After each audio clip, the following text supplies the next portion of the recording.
दोस्तों नमस्कार। आज आपके बीच में हम एक बड़े ही अहम विषय को लेकर आए हैं और आज का विषय जो बच्चों के रोग से संबंधित है और प्रौढ़ में भी देखा जाता है, एडल्ट में भी देखा जाता है, लेकिन बच्चों में ज़्यादा प्रोमिनेंसी से देख पाया जा रहा है। ADHD, attention deficit hyper kinetic disorder. Naturally ये क्या चीज है? बहुत सारे बच्चे हैं, हम लोग के यहाँ आते हैं, हम पूछते हैं कि बेटा आपका नाम क्या है, ऐसे ऊपर देख रहा है। हम बोलते हैं हेलो हेलो बेटा इधर देखो, तो वो उधर देख रहा होता है।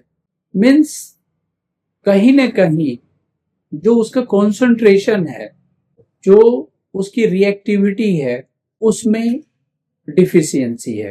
प्रॉपर वे में जो एक्टिविटीज होनी चाहिए, जैसे आई टू आई कॉन्टैक्ट्स होने चाहिए, नॉर्मल प्रतिक्रिया होनी चाहिए, वो कुछ भी देखने को नहीं मिलती। अब मेरा जो विषय है और मैं जिन बातों को फोकस करना चाहता हूं, आखिर आज के डेट में इस तरह की परिस्थितियां हो ही क्यों रही हैं? अगर इनको हम दो पैटर्न पे डिफाइन कर सकते हैं। एक जो मॉडर्न पैटर्न है, मॉडर्न थॉट है। दूसरा एक जो स्पिरिचुअल थॉट है, भारतीय परंपरा है, सनातन परंपरा है। जब हम इन सब चीजों पे देखेंगे तो किसी भी चीज के मूल में हमको जाना होगा। आजकल दाम्पत्य है जो एक्सेंट्रिक, आत्म केंद्रित होते जा रहा है, अनसोशल होते जा रहा है, तो ये कहीं ना कहीं वो उनकी हैबिट्स में आ जा रही हैं, वो उनकी लाइफ स्टाइल में आ जा रहा है। और कहते हैं कि हम हमेशा सीखते दूसरों से हैं, लेकिन इम्प्लीमेंट खुद पे करते हैं। तो ये एक मेरा अपना मानना है और मेरा अपनी अपनी जो एनालिसिस है, मेरी being a doctor, being a teacher, जो मेरा अपना एनालिसिस है वो ये है कि जब हम जिस तरह की बिहेवियर को धारण करते हैं, और खास करके तब जब गर्भावस्था में हो, तो उस स्थिति में वो सारे प्रभाव हमारे एक्टिविटीज के, हमारे बिहेवियर के, हमारे थॉट प्रोसेस के, हमारे वर्किंग के, हमारे फूड हैबिट्स के, हमारी लाइफ स्टाइल के, ये सारे प्रभाव कहीं न कहीं बच्चे के ऊपर जाती है। और वो जो बच्चों में जो प्रॉपर डेवलपमेंट्स होने चाहिए, न्यूरोट्रांसमीटर्स होने चाहिए, वो कहीं ना कहीं डेविएट कर जाते हैं और इसका आगे चल के बच्चों के ऊपर खामियाजा भुगतना पड़ता है। दूसरा है कि जैसे आजकल जो एक मेडिकल प्रोफेशनलिज्म में हम प्रेगनेंसी आई नहीं, बाहर से फूड सप्लीमेंट हम देने लगते हैं, आयरन, कैल्शियम और तमाम मिनरल्स की टैबलेट्स, गोलियां देने लगते हैं। ऊपर से हम आर्टिफिशियल फूड, आर्टिफिशियल लाइफ को ही हम आर्टिफिशियल बना देते हैं। मेरा अपना मत है कि हम इन सब चीजों पे हमको विशेष फोकस करना चाहिए और हमको जो हमारा कैल्शियम डिफिशियंसी है, आयरन डिफिशियंसी है, या जो भी नरिशिंग न्यूट्रिएंट्स हैं, उनका फुलफिलमेंट हमको ड्राई फ्रूट्स से, नट्स से, हेल्दी फूड से, ग्रीन वेजिटेबल्स से, फ्रूट्स से, इन सब चीजों से हमें इन सब चीजों की पूर्ति करनी चाहिए और एक हेल्दी इन्वायरमेंट देना चाहिए, एक हेल्दी क्लाइमेट देना चाहिए। क्योंकि जो क्लाइमेट हम प्रोवाइड करते हैं, कहीं ना कहीं वही क्लाइमेट का पूरा प्रभाव गर्भस्थ शिशु पे पड़ता है और आगे चल के उसके हिसाब से उसका डेवलपमेंट आता है। एक तीसरी और भी बड़ी विभत्स कंडीशन बनी हुई है कि हम लोग कई बार जागरूकता दिखाने के चक्कर में बहुत ओवर जागरूक हो जाते हैं। यानी कि हमें जैसे अल्ट्रासोनोग्राफी, मुझे लगता है कि पूरी प्रेगनेंसी में एक अल्ट्रासोनोग्राफी तीसरे महीने में करनी चाहिए, तीसरे महीने से चौथे महीने में, और फिर उसके बाद सीधे जो अल्ट्रासाउंड है वो हमें 7वें महीने के एंड और 8वें महीने के बिगिनिंग में करना चाहिए। यहाँ हमको कोई एनामलीज ना हो, कोई कंजेनाइटल डिजीज ना हो या इस तरह की चीजें, और बेबी के कंडीशन को जानने के लिए करना चाहिए। और वहाँ जो 7वें महीने के एंड और 8वें महीने में, वहां पे हमें करना चाहिए लाई इन पोजीशन के लिए, बेबी के ग्रोथ कंडीशंस और सारी चीजों के लिए। और बहुत ज्यादा अब यहाँ दिक्कत ये हो रही है कि लोग महीने के महीने अल्ट्रासाउंड करा लेते हैं, और कहीं न कहीं अल्ट्रासोनिक वेव्स माइंड से लेके फिजिकल बॉडी को भी प्रभावित करते हैं। तो ये सारी चीजें कहीं न कहीं हमें देखने को मिलती है, और इनका प्रभाव माइंड पे पड़ता है, और इस तरह से ADHD के डेवलपमेंट में वो सहायक होता है। अब इसमें बेसिकली लक्षण क्या क्या हैं, ऐसे क्या कंडीशंस होंगे जिसके आधार पे हम ये कहेंगे कि ये केस ADHD का है। अब ADHD को अगर आप देखेंगे तो attention deficit hyper kinetic disorder, यानी कि एक तरफ ये दिखाई दे रहा है कि ऐसे लोगों का जो एक एक्टिवनेस होनी चाहिए, जो एक अटेंशन, एक आत्म केंद्रण होना चाहिए, वो नहीं होना, यानी किसी भी बातों को इग्नोर करना, किसी चीज को हल्के में लेना, कोई समझदारी का काम नहीं करना, बचकानी हरकत करना, बच्चों जैसा कार्य करना, एक तरफ ये दिखाई देता है। तो दूसरी तरफ हाइपर एक्टिविटी दिखाई देती है। जैसे बहुत सारे बच्चे आते हैं, आते ही टेबल पे स्टेथो रखा हुआ है, उठा लेंगे, पेन उठा लेंगे, मेडिसिन उठा लेंगे। ये क्या है, ये क्या होता है, मतलब हाइपर एक्टिविटी दिखाने लगते हैं, एक जगह स्थिर नहीं बैठते, जो एक मतलब शांत भाव से बैठना चाहिए। इसी तरह से मतलब हमेशा तोड़ फोड़, उछल कूद, यानी कि एक एकदम अननेचुरल बिहेवियर जिसको हम कहते हैं, ये बच्चों में देखने में आता है। अब यही चीज एडल्टहुड में भी देखने को मिल रहा है, और अब इनके जैसे लक्षण जो दिखाई दे रहे हैं, एडल्टहुड में जो लक्षण दिखाई दे रहे हैं, अब जैसे कुछ हल्के लक्षण होते हैं, कुछ मध्यम ग्रुप के, और कुछ गंभीर लक्षण होते हैं। खास करके देखा जाता है कि असावधानता, यानी हर किसी भी चीज में असावधानी बरतना, और असावधानी के कारण तमाम त्रुटियां करना, बातचीत करते समय त्रुटि करना, किसी काम को करने में त्रुटि करना, ध्यान कॉन्सेंट्रेट, माइंड को कॉन्सेंट्रेशन करने में उनको बड़ी कठिनाई होती है। आपस में जब कोई लोग बातचीत कर रहे होते हैं तो ऐसे लोगों को देखेंगे तो वो खदर पदर इधर उधर उटक नाटक करते रहते हैं, यानी कि बात को ध्यान से नहीं सुनना, वहां पे ध्यान को केंद्रित नहीं करना, किसी भी काम को करने में इनको परेशानी होने लगती है, क्योंकि माइंड कॉन्सेंट्रेट होता नहीं है। हाइपर एक्टिव होने के कारण कोई काम इधर का उधर, उधर का उधर। इवन ऐसे लोग बातचीत भी करते हैं तो टॉपिक टू टॉपिक जंप करने लगते हैं, और इस तरह की चीजें दिखाई देती हैं। कोई भी चीज व्यवस्थित करने में, या कोई काम करने में, या कोई जिम्मेदारी का काम दीजिए तो ऐसे लोगों की कठिनाई आने लगती है।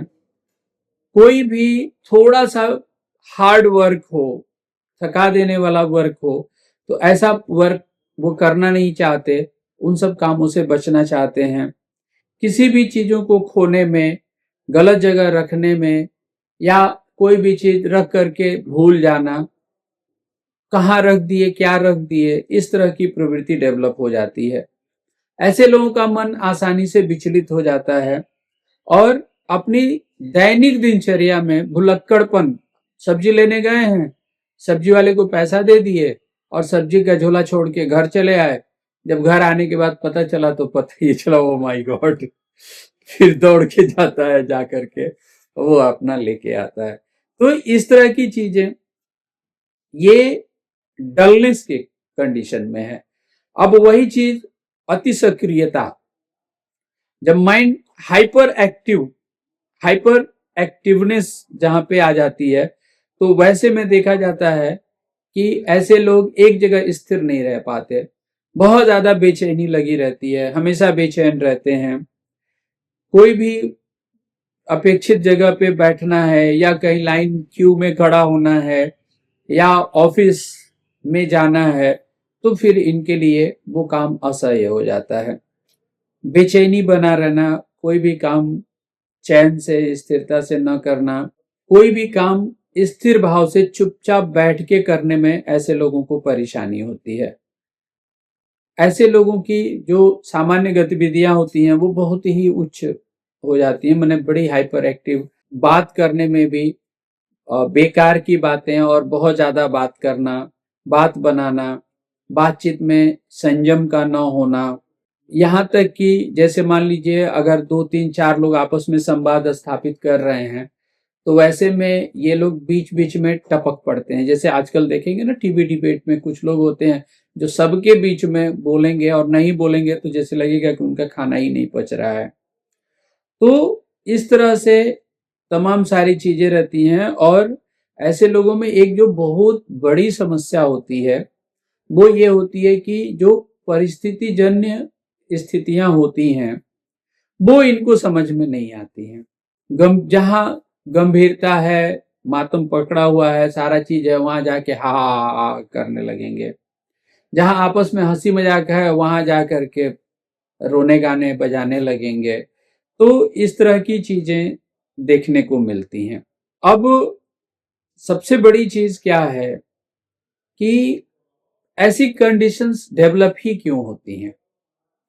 इसमें जो सबसे बड़ी दिक्कत होती है वो होती है कि जो मस्तिष्क में रसायन परिवर्तन, जो न्यूरो ट्रांसमीटर्स हैं, जो न्यूरॉन्स हैं, खास करके जो मोटर पाथवे, वो कहीं न कहीं से अल्टर हो जाता है। और इन सब वजहों से देखने को मिलता है कि ऐसे लोगों में जो एक सामान्य बैलेंस है वो बैलेंस बिगड़ जाता है। ऐसे लोग कंसंट्रेशन को फॉलो नहीं कर पाते हैं। हम एडीएचडी के केस में अक्सर ये देख रहे हैं कि जहां जैसे बच्चे डल माइंड है, अनडेवलप्ड माइंड है, प्रॉपर मेंटल डेवलपमेंट नहीं है, और वहां पे जब हम कुछ ऐसी मेडिसिन, जैसे होम्योपैथी में बेरेटा कार्ब है, बेरियम कार्बोनेट ग्रुप की मेडिसिन है, बेरेटा फॉस है, साथ में ब्राह्मी है, काली फॉस है, इस तरह की दवाएं जब हम इनका प्रयोग करते हैं तो हम देखते हैं कि जैसे ही मेंटल डेवलपमेंट होता है तो जो बच्चा एकदम डल माइंड का था, अनअटेंटिव था, बहुत ही अनफोकस्ड था, वो बच्चा इतना हाइपर एक्टिव होने लगता है और उसकी एक्टिविटीज बढ़ जाती हैं। अब पेरेंट्स आके शिकायत करते हैं कि सर, जो बच्चा पहले चलता नहीं था, बोलता नहीं था, कुछ खाता नहीं था, कोई बताता नहीं था, बाथरूम कर देता था या टॉयलेट स्टूली कर देता था तो बोलता नहीं था, अब तो इतना बदमाश हो गया है कि एकदम दिन रात उछल कूद लगाए हुआ है, एक बात को बार बार दोहरा रहा है और हमेशा सबके साथ जो है उछल कूद लगाए रहना, लड़ाई झगड़ा करते रहना, अन्य बच्चों को मार देना, दांत से काट लेना, कोई भी सामान पटक देना, तोड़ फोड़ कर देना, दरवाजा पटकते झटकते रहना, यानी कि बहुत ही ओवर हाइपर एक्टिविटी देखने को मिल रही है। अब इसमें हमारा जो कहना है कि इसके ट्रीटमेंट को हम कैसे करें और इसमें हम क्या चीज देखें। ऐसे कंडीशन में दो चीजें जो देखनी बहुत जरूरी है वो है मियाज, और खास करके कि सोरिक मैनिफेस्टेशन हाइपरफ्लुअस है या सिफिलिटिक मैनिफेस्टेशन।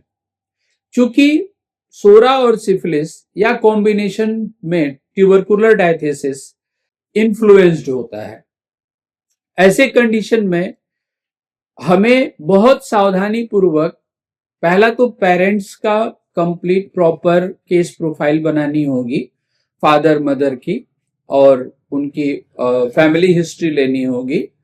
और दूसरा बात कि हमें अब बच्चे को प्रॉपर मॉनिटर करना होगा और उसके जो ऑब्जेक्टिव सिम्टम्स हैं, क्योंकि सब्जेक्टिव सिम्टम तो बच्चा कुछ देने से रहा, objective symptoms either we gather collect from the parents और अटेंडेंट्स, या हम खुद ऑब्जर्व करके अपने चैम्बर पे ऑब्जर्व करके और ऐसे बच्चों का हम पूरा सारा कुछ कलेक्ट करते हैं और उसके आधार पे मियाज्मेटिक इंटरप्रिटेशन करते हैं और फिर वहां पे हम ट्रीटमेंट करते हैं।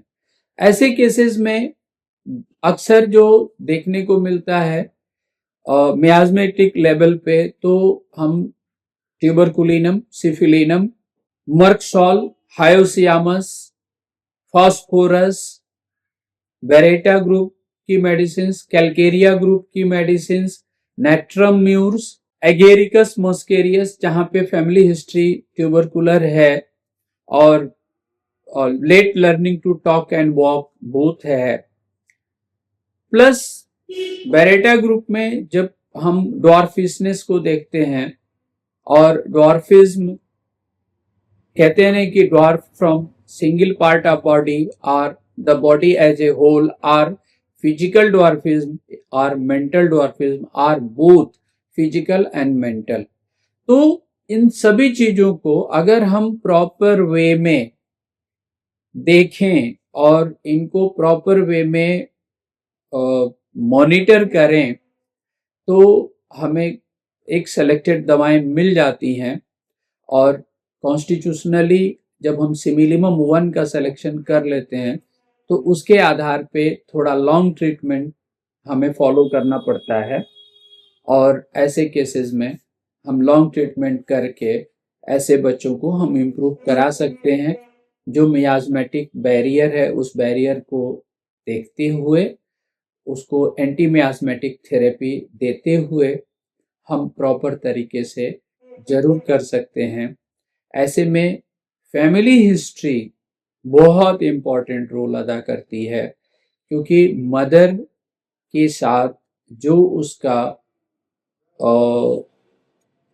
इनहेरिटेड कोई कॉम्प्लिकेशन है, डोमेस्टिक सिचुएशन अनफेवरेबल है, हस्बैंड वाइफ के रिलेशंस अच्छे नहीं हैं, सोशल बिहेवियर कैसा है, प्लस एज फैक्टर, और कोई ऐसा डिजीज फैक्टर हो, कोई ट्रीटमेंट में मिसमैनेजमेंट हुआ हो, ये सारी चीजें अकाउंटेबल होती हैं। और इन सभी बातों को ध्यान में रख करके हम एक अच्छे प्लेटफॉर्म पे जा सकते हैं और एक अच्छा कुछ कर सकते हैं।